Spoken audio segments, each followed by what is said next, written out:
ইসরায়েলের সাম্প্রতিক কার্যকলাপ সিরিয়াকে আরও অস্থিতিশীল করে তুলছে। দেশটির ভেতরে থাকা গৃহযুদ্ধের সুযোগ নিয়ে ইসরায়েল একের পর এক আক্রমণ চালাচ্ছে এবং দেশটির ভূখণ্ডে আধিপত্য বিস্তার করার চেষ্টা করছে।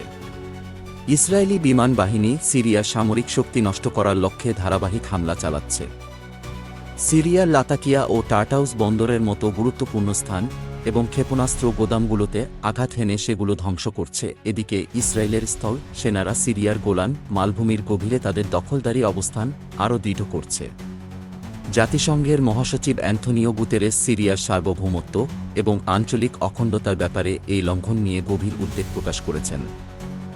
ইসরায়েলের এই কর্মকাণ্ডের বিরুদ্ধে প্রতিরোধ অক্ষ, যার মধ্যে ইয়েমেনের হুথি বিদ্রোহী এবং ইরাকের প্রতিরোধ যোদ্ধারা রয়েছে, পাল্টা প্রতিক্রিয়া জানাচ্ছে।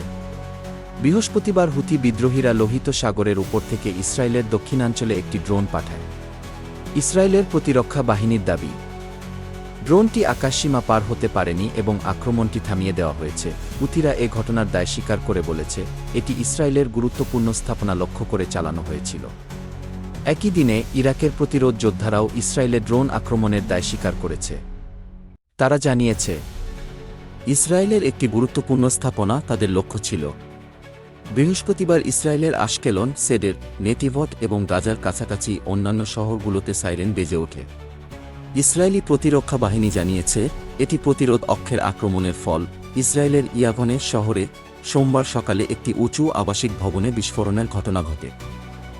অনেক রাজনৈতিক বিশ্লেষক সন্দেহ করছেন, এটি ইয়েমেনের হুথি বিদ্রোহীদের ড্রোন আক্রমণের কারণে হয়েছে। বিশ্লেষকদের মতে, সিরিয়াকে অচল করার পর ইসরায়েল একই ষড়যন্ত্র ইরাকের বিরুদ্ধেও করছে। মধ্যপ্রাচ্যে অস্থিতিশীলতার এই খেলা কি ইসরায়েলের জন্য সুবিধাজনক হবে? প্রতিরোধ অক্ষের শক্তি, যা অনেকের সম্মিলিত প্রচেষ্টা, ভানা কি এত সহজ?